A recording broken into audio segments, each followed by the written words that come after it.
Friends, ఎలా ఉన్నారు? బాగున్నారా ఫ్రెండ్స్? ఇది ఏంటంటే తోటకూర ఫ్రై అనమాట ఫ్రెండ్స్. ఇది చూడండి, ముందుగా తోటకూర తీసేసుకుని కట్ చేసుకుని వాటర్లో పెట్టేసుకోవాలి. పెట్టుకుని అదంతా కూడా వంచేసేయాలన్నమాట ఫ్రెండ్స్. ముందుగా రెడీ పెట్టుకున్న తాలింపు అనమాట. ఆవాలు, పచ్చెనపత్తులు, ఎండుమిరకాయలు, ఎల్లుల్లిపాయ, జీలకర్ర, ఆవాలన్నమాట ఫ్రెండ్స్.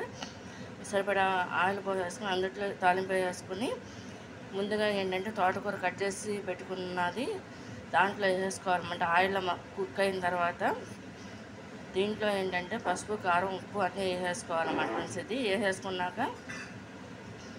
వేసేసుకుని మూత పెట్టేయాలన్నమాట ఫ్రెండ్స్. అది వాటర్ అంటూ ఏం పోయే అవసరం లేదనమాట.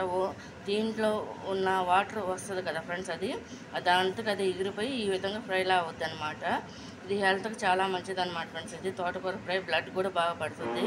ఇది కనుక మీకు నచ్చినట్లు లైక్ చేయండి, షేర్ చేయండి, సబ్స్క్రైబ్ చేయండి ఫ్రెండ్స్. బాయ్.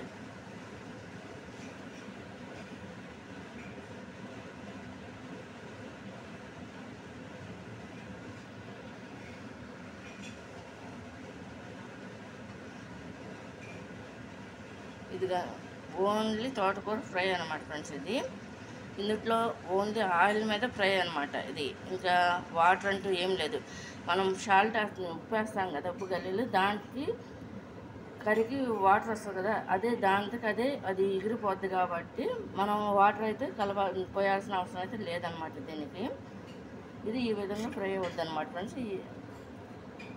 ఇది రైస్లోకి బాగుంటుంది చాలా. మామూలుగా తింటే ఒత్తిది కూడా తినొచ్చు అనమాట. ఈ కర్రీ చాలా మంచిదన్నమాట ఫ్రెండ్స్. ఇది హెల్త్కి కూడా. ఇది కనుక మీకు నచ్చిన లైక్ చేయండి, షేర్ చేయండి, సబ్స్క్రైబ్ చేయండి ఫ్రెండ్స్. బాయ్.